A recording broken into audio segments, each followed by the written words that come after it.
ये राम के पिता दशरथ जी, उनके पिता, आज उनके पिता रघु उनके पास गए तो रघु ने सब दान कर दिया था अपना, बीबियों का जेवर भी। वो मिट्टी के बर्तन में पानी पी रहे थे। उस समय जब पहुंचे वो ब्राह्मण, बेचारे की तो सांस रुक गई। तो नारद जी गए कुबेर के पास, उन्होंने कहा रघु का नाम सुना है? अरे साहब, रघु को कौन नहीं जानता, हमारे राजा को वो 9 साल की उम्र में बांध लिए थे, तो आ रहे हैं तुम्हारे ऊपर हमले के लिए। क्यों, मैंने कौन सा गुनाह किया भाई?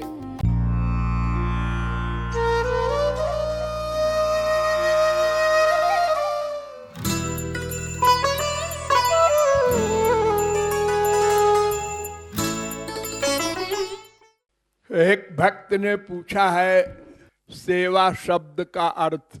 सेवा शब्द का संक्षेप में अर्थ होता है सेव्य को जिस प्रकार सुख मिले वैसा करना। वो 2 प्रकार की होती है। एक तो अपने हिसाब से सेवा करना, ये भी प्यार करता है सेव्य से, और एक सेव्य की इच्छानुसार सेवा करना, यह भी करता है सेवा। लेकिन अपनी इच्छानुसार सेवा करना ये गलत। वो पतन को प्राप्त हो जाएगा एक दिन। मान लो हम चाहते हैं अपने स्वामी को अपनी इच्छानुसार सेवा। स्वामी को एक चीज चाहिए, मान लो खाना चाहिए। अब खाना बनाने की सेवा अगर सारी देवियां चाहती हैं तो कैसे होगा? लड़ाई होगी, झगड़ा होगा, बवाल मचेगा, और जिसको फिर कह देगा सेव्य कि ये सेवा करे तुम लोग न करो, तो फिर बाकी सेव्य से अलग हो जाएंगी। तो कोई भी सेवा हो उसका लक्ष्य है स्वामी को सुख देना, वो स्वामी की इच्छा अनुसार। मान लो स्वामी को डायबिटीज है और हम कहते हैं रसगुल्ला खा लो। नहीं नहीं, मैं नहीं खाऊंगा। नहीं नहीं, हमारी इच्छा तो आपको पूरी ही करनी पड़ेगी, भले ही आप मर जाएं। ये सेवा नहीं है। ये तो वो हमारा स्वामी हो गया जो आज्ञा दे रहा है कि हमारा ये सामान खा लो, हमारा ये सामान अभी पहन लो। तो स्वामी की इच्छा अनुसार सेवा का नाम सेवा है। उसको जैसे सुख मिले, अपनी बुद्धि मत लगाओ हमको ये सेवा पसंद है। अरे तुमको पसंद होने से क्या मतलब है? जो स्वामी को चाहिए, उनको प्यास लगी है पानी लाओ, नहीं जी रसगुल्ला खाओ, पानी वानी क्या पीना, ये क्या बदतमीजी है? ये सेवा नहीं है। तो सेवा स्वामी के सुख के लिए, प्रेम की परिभाषा यही बताई गई है, जिससे स्वामी को सुख मिले। बस एक लक्ष्य। एक भक्त से स्वामी कहता है यहां से जाकर के 2 किलोमीटर दूर तुम खड़े रहो। दूसरे भक्त से कहता है तुम 1 किलोमीटर पर खड़े रहना। तीसरे से कहता है तुम हमारे सामने खड़े रहना। अब अगर आप सेवा का अर्थ नहीं समझते तो क्या होगा कि जो सामने खड़ा है कहेंगे इस पर विशेष कृपा है, जो दूर खड़ा है उस पर कम कृपा है। हो गया अपराध, हो गया, मर गया, पतन होगा, वो बच नहीं सकता। लक्ष्मण को साथ ले लिया, भरत को नहीं लिया। तो भरत ने ये नहीं सोचा कि मेरे साथ भेदभाव किया। वो राम की खड़ाऊं लेकर पूरे टाइम सेवा करते रहे, राम की इच्छा में इच्छा रखकर। तो संसार में भी हम माँ बाप बेटा बीबी की सेवा करती है, वहां भी अगर उसकी इच्छा अनुसार सेवा नहीं हुई तो फिर उसे खुशी कैसे होगी, सुख कैसे मिलेगा। अगर गुरु जी के एक चरण को 25 आदमी दबावें तो गुरु जी का क्या हाल होगा। 50 आदमी आके एक साथ नहलावें, 50 आदमी अपना अपना रसगुल्ला मुंह में ठूसे, ये सेवा नहीं है। ये तो अपनी सेवा कर रहा है। ध्यान दो, अपनी सेवा माने अपना सुख चाहता है। जो अपना सुख चाहता है वो कामना है, और जो सेव्य का सुख चाहता है वो प्रेम है। तो एक परिभाषा तो आप लोग नोट कर ले कि स्वामी की आज्ञा अनुसार ही सेवा होती है। इसीलिए रामायण में कहा गया, आज्ञा सम न सुसाहिब सेवा, आज्ञा पालन। बस गौरांग महाप्रभु ने सन्यासियों को आज्ञा दी थी कि तुम स्त्रियों से भिक्षा न मांगना। ध्यान दो। और हरिदास ने 80 वर्ष की बुढ़िया से चावल मांगा, और महाप्रभु के लिए, अपने लिए नहीं, और ले आए। महाप्रभु जी ने जान लिया। उन्होंने कहा चावल कहां से लाए, उन्हें नाम बता दिया। उन्होंने कहा मेरी आज्ञा थी ना किसी स्त्री से भिक्षा न मांगना। अरे स्त्री से भिक्षा न मांगने का मतलब वो युवावस्था की स्त्री हो, सुंदर हो, उसमें आसक्ति न हो जाए, इसलिए कहा होगा। तो ये तो 80 वर्ष की बुढ़िया है और महाप्रभु जी की परम भक्त है। और फिर महाप्रभु जी तो अंतर्यामी है, उन्होंने अंदर जाके देखा होगा कि इसकी मां की भावना थी जब भिक्षा मांगा। नहीं, आज्ञा का उल्लंघन तो छोटा मोटा दंड नहीं, आजन्म त्याग। चले जाओ यहां से, अब कभी मत आना हमारे सामने। आज्ञा का उल्लंघन किया। अरे मैंने महाराज आपकी सेवा की है, सेवा का कोई महत्व नहीं आज्ञा के आगे। आज्ञा पालन ही तो सेवा है। आज तुम 80 वर्ष की बुढ़िया से मांगे हो भिक्षा, कल तुम 25 वर्ष वाली से मांगोगे, परसों और सन्यासी भी यही करेंगे। तो गुरु की आज्ञा पालन कहाँ हुई। और फिर एक दिन तुम लोगों का पतन भी हो जाएगा। तुम लोग सिद्ध महापुरुष नहीं हो।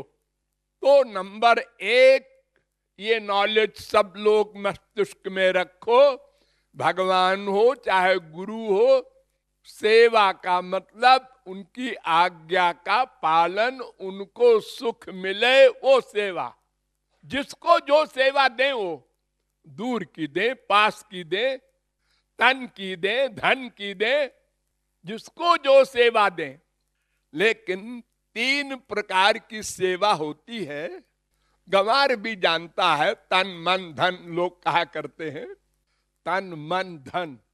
तो तन मन धन 3 में सबसे प्रमुख है मन। चेतस तत्प्रवणम सेवा, शास्त्र कहता है मन से प्यार। ऐसे सेवा करे तन से, उसका कोई मूल्य नहीं है। मन का प्यार हो फिर तन से सेवा करो, मन की शरणागति हो फिर धन से सेवा करो, वो सेवा है। और सब प्रणाम कर रहे हैं तो हम भी कर ले, ये प्रणाम नहीं है। सब चढ़ा रहे हैं पैसा, चलो अपन भी चढ़ा दो, लोग क्या कहेंगे, ये सेवा नहीं है। गुरु जी ने हमको कोई आज्ञा दी तो उस समय क्या सोचना है, हमारे ऊपर विशेष कृपा है तभी तो ये आज्ञा दी हमको, औरों को नहीं दी। ये सोचकर सेवा करे वो सेवा है। हमसे कह दिया कि तुम दावत करो, हमसे कह दिया कि तुम एक मूर्ति बनवाओ, उससे नहीं कहा। अब बनवाने पड़ेगा, जब कह दिया तो। ये सेवा नहीं है। विभोर हो जाए सुनते ही, ये सेवा है। अरे कुछ न होने पर भी विभोर हो जाए, हाँ करेंगे। नचिकेता की वेद में कथा है, गुरुजी ने पढ़ाया उसको सब विद्याएं, तो उसने कहा गुरुजी गुरु दक्षिणा की आज्ञा दीजिए। तो उसने कहा बेटा तू तो एक ब्राह्मण गरीब का लड़का है, क्या भिक्षा देगा तू, दक्षिणा देगा, जा हम खुश हैं तुझसे। नहीं गुरुजी ऐसा नहीं होगा। बार बार बार बार जब पीछे पड़ा तो उन्होंने कहा मैंने 16 विद्या पढ़ाई है, 16,000 सोने की मोहर ला। इतनी कड़ी परीक्षा। उसने कहा ठीक है गुरुजी। ओ 16 पैसा नहीं है, 16,000 सोने की मोहरों के लिए, और विभोर हो गया सुन के।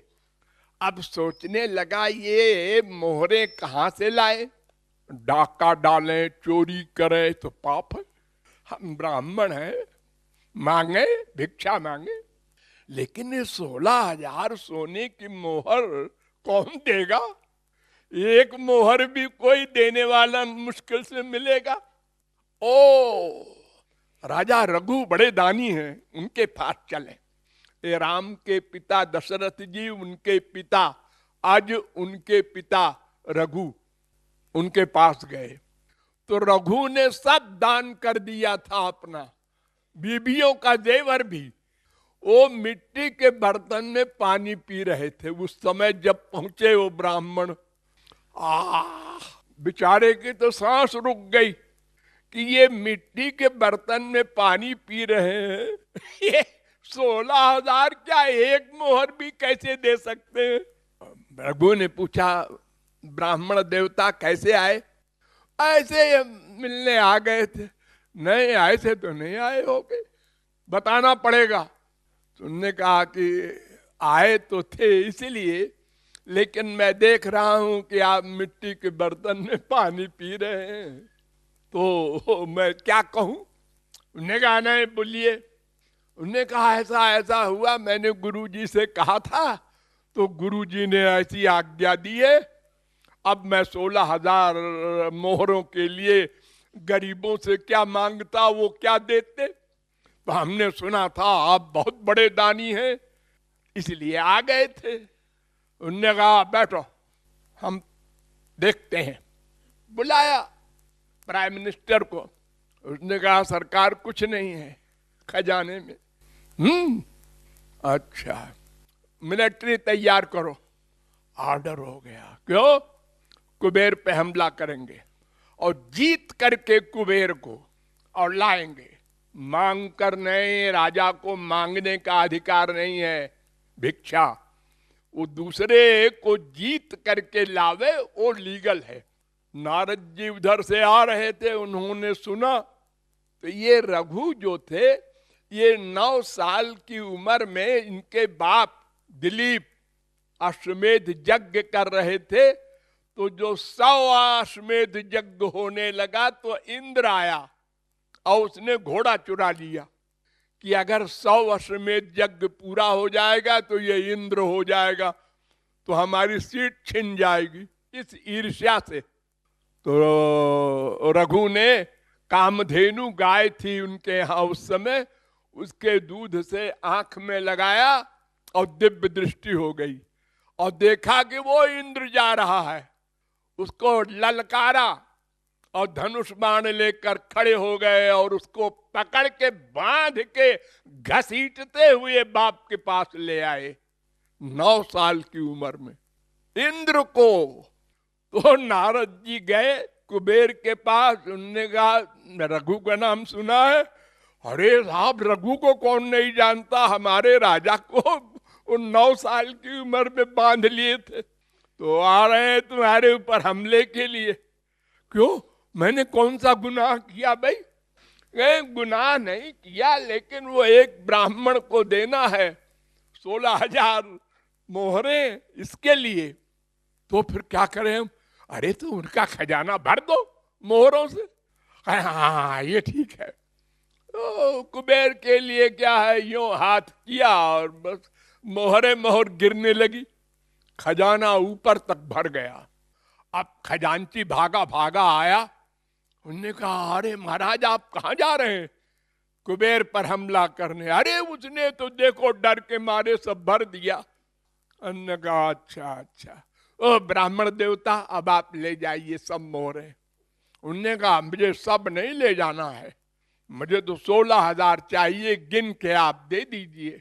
रघु ने कहा देखो भाई ये तुम्हारे लिए आया है, ये को हम इस्तेमाल नहीं कर सकते। ब्राह्मण ने कहा कि भाई मैं भी नहीं ले जा सकता सब, गुरुजी क्या कहेंगे, उनकी आज्ञा का पालन करना है मुझको बस।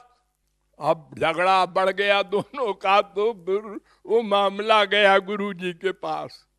तो गुरुजी ने कहा भाई देखो ऐसा है कि हम तो जंगल में रहते हैं, फल फूल खा के, हमको भी 16,000 नहीं चाहिए, ये तो मैंने परीक्षा के लिए इसको कह दिया था। तुम सारे मोहरों से ब्राह्मणों की सेवा कर दो, अपना यज्ञ वगैरह कर दो, उसको सेवा में लगा दो, मंदिर बनवा दो, धर्मशाला बनवा दो, बावड़ी बनवा दो। तो आज्ञा पालन ही सेवा है, मन का प्रमुख सरेंडर होना चाहिए। ऐसे देखा देखी सेवा ठीक है, आप कह सकते हैं नथिंग से समथिंग अच्छा है। पहले लोग अपने बच्चे का सिर पकड़ के मंदिर में या बाबा जी के सिर पैर पे डाल देते हैं, वो बच्चा कहता है क्यों ऐसा कर रहे हैं। ऐसे ही काका गागा जब पढ़ता है कोई बच्चा तो उसका हाथ पकड़ के लिखवाते हैं पहले। तो ऐसे ही प्रारंभ में बेमनी से भी करेगा, फिर महत्व समझेगा कि हमारे फ्यूचर के लिए, भविष्य के लिए है ये। जैसे हम संसार में एक लड़की पैदा होती है तो बाप को चिंता हो जाती है इसका ब्याह करना होगा, और ब्याह में 1 लाख 2 लाख 10 लाख लगेगा, तो उसका प्रबंध धीरे धीरे करना चाहिए। ऐसे ही बुद्धिमान व्यक्ति को सोचना चाहिए मरने के बाद ये मानव देह तभी मिलेगा जब हम कुछ कर बैठेंगे, साधना कुछ कमा लेंगे परमार्थ के लिए। तो तन से और धन से भी सेवा करनी चाहिए, लेकिन यथाशक्ति। अब जैसे तन से सेवा है वो तो गुरुजी की हमेशा मिलेगी नहीं, कोई इंग्लैंड में है, कोई अमेरिका में है, कोई कनाडा में है, या गुरुजी के देश में भी है तो कोई सर्विस कर रहा है, कोई व्यापार कर रहा है। तो कोई गुरुजी के पास तो सब नहीं बैठे रहेंगे सेवा करने को, लेकिन कभी कभी जब मिल जाए तो कर लो, वरना मन से सेवा करो। तन की सेवा मन से। आंख बंद किया, भगवान को हम स्नान करा रहे हैं, भगवान को वस्त्र पहना रहे हैं, भोग लगा रहे हैं, गुरु जी के चरण दबा रहे हैं, मन से वही फल मिलेगा जो तन से करते हो। इतनी प्रमुखता है मन की। और बचा धन, तो धन हमारे पास जो भी है उसी हिसाब से सेवा होती है। 1 करोड़पति अपनी हैसियत से सेवा करे, अपना खाना कपड़ा जितने में काम चल जाए, उसके अलावा जो बचे वो परमार्थ में लगावे। और परमार्थ 4 प्रकार का होता है। भगवान और महापुरुष के लिए जो करे वो निर्गुण है, देवताओं के लिए जो करे वो सात्विक है, माइक। मनुष्यों के लिए तो आप करते ही हैं, ये बाप के लिए, बेटा बेटी के लिए, ये तो सबसे खास है आपकी। और अगर आपने गलत पात्र में दे दिया पैसा तो नरक भी मिलेगा। अरे तो हम कैसे जाने गलत पात्र है, ये तो आपको जानना पड़ेगा। या तो दान मत करो बिना जाने, और करो तो समझ करके करो। गलत पात्र में आपने दान दिया, उसने उस पैसे से रिवॉल्वर खरीदा और 4 की गोली मार दी, आप न पैसा देते तो रिवॉल्वर न खरीदता। तो गलत जगह दान देना, नरक मिलेगा। तो तामस दान, राजस दान, सात्विक दान तीनों गलत। केवल हरि और हरिजन, भगवान और महापुरुष ये दिव्य हैं, शुद्ध हैं, इनको दान करने से ही भगवत लाभ मिलेगा। तो एक तो मन की शरणागति प्रमुख, दूसरे धन जो हमारे पास है उसके हिसाब से। एक भिखारी 10 रुपए दान करता है, एक अरबपति 1 करोड़ करता है, दोनों का एक फल है। भगवान के यहाँ ये नहीं देखा जाता लिमिट क्या है, मात्रा कितनी बड़ी है, नहीं नहीं, उसने त्याग कितना किया अपना। हाँ देखो, अब वो एक मामूली साड़ी पहनती है स्त्री, फैशन छोड़ दिया उसने कि हम इतना पैसा इसमें खराब करते हैं, इससे बचा के और दान करेंगे, परमार्थ बनाएंगे। है देखो, इस पुरुष ने जो 50,000 का पैंट पहनता था, अब वो 1,000 का पहनने लगा कि क्या दे देगा कोई हमको 50,000 का पैंट पहनने से? कोई कुछ दे तो नहीं देगा। खामखा हम क्यों परेशान होते हैं, पैसा खराब करते हैं।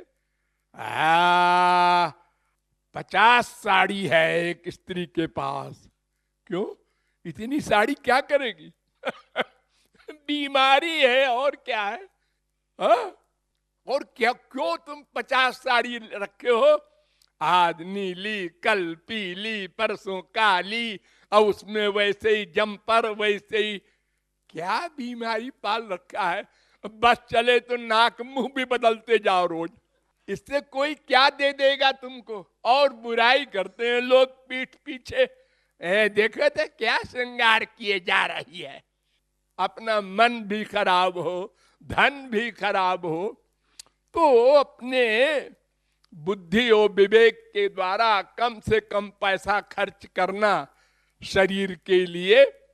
हाँ, खाना ठीक ठीक, पहनना, शरीर को ढकना है ठीक ठीक, ये सब चीजें जो शरीर संबंधी है आवश्यक है। उससे अधिक जो बचे उसके लिए भगवान की आज्ञा है कि अधिकम जो अभिमन्यु, तो उसको भगवान की ओर लगाओ। ये सेवा का भावार्थ